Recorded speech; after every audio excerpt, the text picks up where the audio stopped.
três cientistas numa cozinha e um cozinheiro, vamos ver no que dá. Eu, da minha parte, vou cozinhar um robalo com brócolos e migas de broa de milho. E eles farão o papel deles e vão falar sobre o que sabem, dos benefícios e dos malefícios da comida no nosso organismo e daquelas coisas muito complicadas, das moléculas, dos radicais livres, daquelas coisas que eu não entendo nada, mas eles entendem tudo e vão-nos explicar a nós sobre essas coisas todas. Amélia, Pilar, então o que é isso dos radicais livres, dessas moléculas? Quais são os benefícios daquilo que temos tudo aqui, dos pimentos, dos tomates, dos brócolos, dos limões, dos manjericão, dos brócolos, da broa de milho, do açúcar, do robalo? O que é que isto nos faz? Que importância é que isto tem na nossa alimentação e o que é que faz no nosso organismo? São muitas perguntas para uma só resposta, mas eu vou tentar. Quanto ao robalo, de facto... Não há perguntas difíceis, há respostas... Pode haver respostas complicadas. Pois é, mas nós vamos dar respostas simples para as perguntas difíceis. Essa é a arte, não é? Exatamente. O robalo é muito engraçado porque até antes de estudar para este programa eu não sabia. É um peixe muito bom porque tem um grande teor em ácidos gordos insaturados, os conhecidos ômega 3.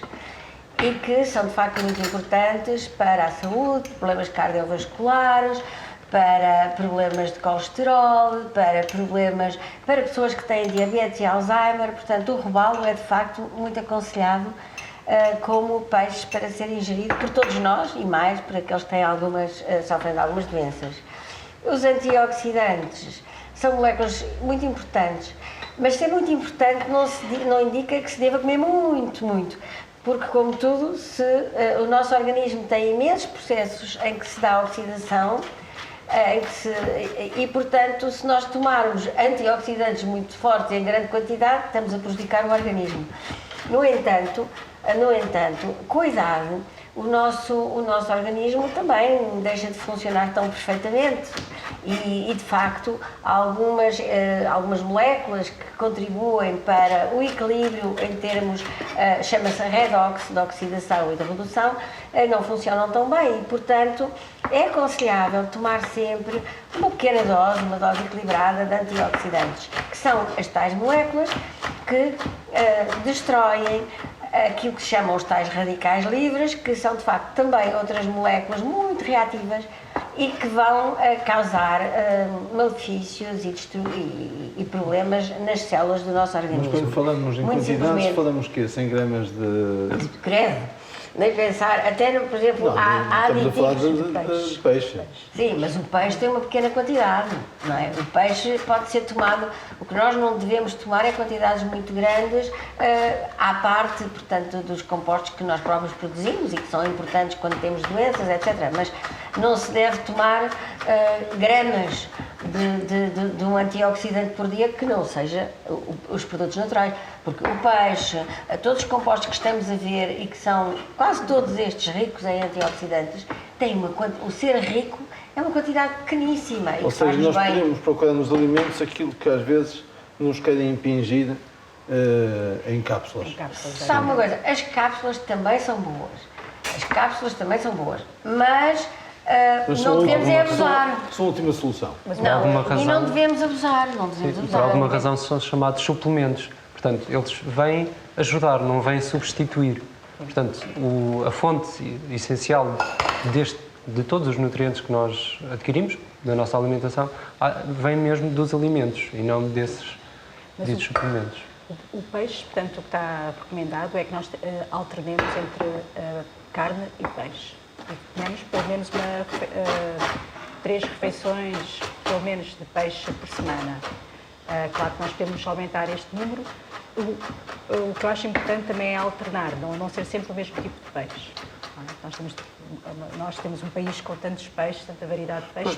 Por exemplo, quando se fala em ômega 3, ele está no robalo, mas também está no salmão, está no bacalhau e o bacalhau é riquíssimo em ômega 3. Embora o robalo tenha uma boa quantidade de ômega 3 e do ponto de vista do sistema imunitário, portanto, é interessante que estes ácidos gordos poliinsaturados, o ômega 3, Portanto, por um lado, têm propriedades anti-inflamatórias.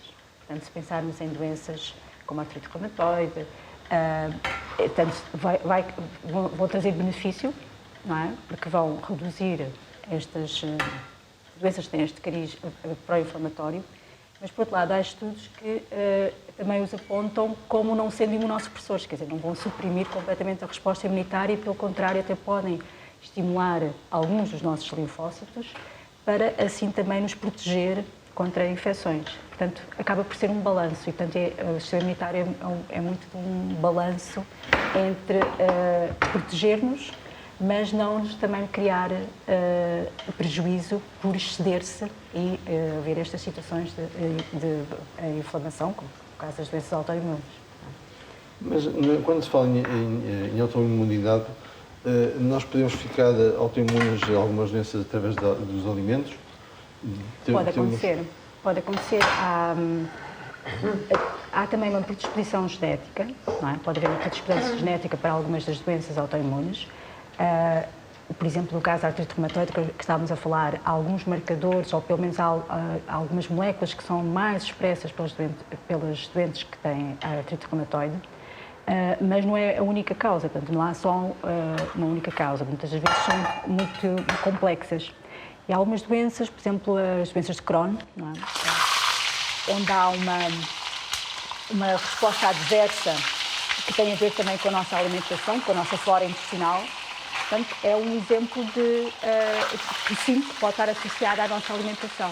A doença de Crohn, de facto, é terrível porque elimina logo a partir de uma série de alimentos, todos os alimentos que têm fibra, não é? Sim. E isso priva as pessoas de uma quantidade enorme de alimentos que nos devem trazer. Mas também há formas leguminosas, mas também há forma de superar isso, ou seja, passando por peneiras finas e retirando aquela película que elas têm. Isso também há essa possibilidade. Às vezes as pessoas também têm. Ou evitando simplesmente certos alimentos. Mas agora estava aí a usar azeite, e azeite também é outro alimento que também tem muitos ácidos gordos poliinsaturados e ômega 3. E há um estudo feito em que se vê uma associação entre pessoas ou doentes que têm uma dieta mais rica em azeite e menor risco para doenças como a artrite reumatoide. Portanto, há de facto esta associação entre alimentação e doenças autoimunes. E ainda há outro aspecto. Nós pomos azeite no tomate, por exemplo, como hábito de tradição, mas aquilo tem de facto uma função científica. É que o tomate tem um composto que é o licopeno, que é excelente, tem propriedades biológicas e é muito saudável. É o grande componente. Somente que ajuda bastante na prevenção do cancro da próstata. O tomate verde, por exemplo, é venenoso. O tomate? Verde. O verde. Pois isso. Não diria venenoso, eu acho que é venenoso. Sim, mas tem... Não é tão bom. Não é tão... Mas de facto, deixa-me só terminar. Sabe o que é que faz o azeite? Sabe porque é que se calhar pomos azeite no tomate, na salada? É para conseguir ter uma maior, chama-se biodisponibilidade. Significa que nós conseguimos metabolizar, absorver o licopeno, o tal composto, mais facilmente, porque pomos o azeite do tomate, que é engraçado. Não é? Lá está uma razão, porque sem saber, às vezes nós temos essa tradição, não é? A tradição vai por aquilo que é melhor para a saúde, mas não sabiam era porquê, não é? Mas de facto, não há tradições de coisas nocivas para a saúde. É engraçado. Sim. E o licopeno, pelos vistos, temos muito mais concentrado, não é? Acho que, Sim. Por exemplo, normalmente ele está presente no tomate cru, mas todas as formas de tomate, seja processado ou cozinhado, apresentam um maior nível deste composto e, portanto, é sempre uma boa uma boa escolha para adicionar às receitas. Cozinhar não prejudica Não as prejudica. propriedades. Até, de certa forma, até ajuda a manter, pronto, a ter ainda mais... Mas eu quando dizia que a casca do tomate verde, quando o tomate está verde, tem de facto é venenoso, não é venenoso, é mortal, Sim. mas que é prejudicial para a saúde. E ele deve ser consumido no seu estado, quando ele está já maduro. E isto aconteceu muito nas aldeias e nas cidades, havia aquela ideia do tomate para salada, que é aquele Verde, tomate não era? ainda quando estava verde, não é? E está provado que faz mal. É importante. É? É sim, senhor. Ainda estão aqui umas migas de brócolos com só brócolos e Pois, os brócolos também têm muitos Antioxidantes. broa de milho. antioxidantes, não é? São considerados uma das aquelas super comidas, digamos, porque também e também é uma história engraçada, que tal e qual como o tomate, pronto, embora não, pelo menos que eu saiba, não há o hábito de comer brócolos crus, mas é sempre preferível cozinhá-los porque toda esta capacidade antioxidante é pronto, ou grande parte é Os proveniente americanos do... comem. Comem crus, mas os americanos são muito especiais. Sim, sim. Comem Mas com não alho deviam... e Mas deviam- cenoura, não é? Ainda a comida asiática é que cozinham muito pouco, Os não é? qualités são comidos com aqueles molhos Eu já lá comi, por acaso. de alho. Mas e o de- aipo é delicioso. O aipo é ótimo. O aipo cru gosto imenso. Mas pelo visto Sim, sim. o brócolis Mas convém conta. cozinhar, Sim, não é? sim, convém porque pronto, um dos compostos que dá toda esta capacidade de antioxidante é produzido durante o processo de... Ou da seja, cozedura. o brócolis deve ser cozido mesmo, não é? Sim, sim. Mas quem diz o brócolis também outras couves, não é? Sim, sim. Outro tipo de couve, portanto, couve de Bruxelas, couve lombardo, também são Sim, muito com ricas. buchadas em cru deve ser horrível, não é? Ah, não digo depois. Não, a couve, mas, Já cozida, Já já sabe cozida também Deus. não gosto muito, confesso. mas a couve é Brócolis anticancerígena. gosto muito. A couve é anticancerígena. Mas quando Deus inventou a couve de Bruxelas, devia estar de mau humor. Mas são bonitas, são bonitas, Não não foi é? assim uma grande ideia. Não é uma grande ideia, não é? Eu aqui salteei os pimentos num pouco de açúcar mascavado e vou pôr um pouco de mel, uma colherzinha, e vão ficar assim ligeiramente agridoces, Eu gosto muito como de se mel. fosse uma compota, não é? E vou colocar aqui uma gotinha. Aqui temos mais um bom exemplo de um bom antioxidante. Sempre o vinho, tem muitos daqueles, agora que estão aí muito na moda, os polifenóis, que normalmente são sempre bons antioxidantes. Tal como também os vegetais, não era? Porque no Sim, sim. também tem muitos polifenóis, não é? Muito engraçado. Sim, sim, normalmente todos os vegetais que têm cores assim muito vivas são sempre associados à presença de polifenóis. Os legumes têm cores vivas. Sim, sim. Sim. Como o caso dos brócolis, não é? Mas Sim, é interessante que, do ponto de vista imunitário, tal como estávamos a falar dos ácidos gordos, portanto, por um lado, tem propriedades anti-inflamatórias, portanto, esse benefício para doenças autoimunes, mas, por outro lado, também os brócolis e, portanto, os legumes verdes também têm estas propriedades anti-inflamatórias, mas, por outro lado, também foi demonstrado serem importantes para proteger a parte das nossas células imunitárias que estão no nosso trato digestivo e, portanto, isso são importantes para regular e manter este tipo de células do sistema imunitário que nos protegem, portanto, a nossa primeira defesa imunitária a nível do trato digestivo. Interessante. Nós vamos aprendendo imenso com essas... e vamos cada vez percebendo que as tradições culturais que ao longo de séculos e séculos fomos aprendendo dos nossos antepassados fazem sentido e e que estas modas que às vezes aparecem, de novas dietas, novos regimes, são um bocadinho às vezes que destoam exatamente desta tradição e deste regime alimentar, que são contrárias àquilo que é a tradição, quando são bem estudadas, vêm contradizer exatamente a parte científica, não é? Às vezes. Às vezes vêm a favor da parte científica, porque às vezes são construídas a partir de conhecimentos que se ganharam.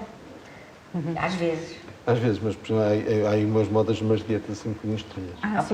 Não. Essas coisas, não há nada como a natureza. A natureza, por isso é que existimos, é brilhante. Sim. De um modo geral, quanto mais variada for uma alimentação, é o melhor. Eu lembro-me sempre, por exemplo, de um exemplo que tem a ver com a parte da não ingestão, por exemplo, de carne com leite, que vem nas escrituras. Isto tem 4 a 5 mil anos, não é? E hoje está provado que não se deve fazer isso, ou seja, não se deve beber leite a acompanhar uma refeição. E é uma prática que os americanos tinham muito, não é? E não se fazia e não se praticava no judaísmo, muitas vezes não se sabendo porquê, mas faz sentido, não é? Ou seja, não se deve praticar, não é? E isto por uma questão científica, não é? Nem sequer tem a ver com uma questão religiosa, não é? É verdade. É verdade. À medida que vamos estudando, vamos sempre aprendendo. E isso é muito importante, porque assim conseguimos explicar as coisas. Não é? É muito mais fácil. Sim. É muito mais fácil, explicando o que acontece, a pessoa perceber que deve mesmo fazer, não é? Do que só porque é um hábito. Mas se uma dieta nos vai privar de um grupo de alimentos, não é? Eu acho que nós temos uma variedade tão grande de alimentos e temos necessidades tão variadas que é difícil só com não nos privarmos também desses nutrientes, estamos a tirar um grupo importante, não é? Portanto, como diz o Vasco, temos que comer tudo um pouco, porque temos que ir buscar apostar mais na variedade e não na quantidade. Ainda não há suplementos que nos dê Sim, até porque nós já sabemos, já temos conhecimento de muita coisa, mas não temos conhecimento de tudo. E, portanto, se apostarmos na diversidade, aquilo que não conhecemos e for útil para nós, vem, não é? Vamos terminar aqui com se não fizermos isso, podemos estar a perder nutrientes que são essenciais para a nossa saúde. Então agora terminamos com o manjericão. É muito rico em vitaminas, não é? Portanto, Pois é. E aqui temos então, um prato riquíssimo que pode ser comido à vontade, que está aprovado pelos cientistas.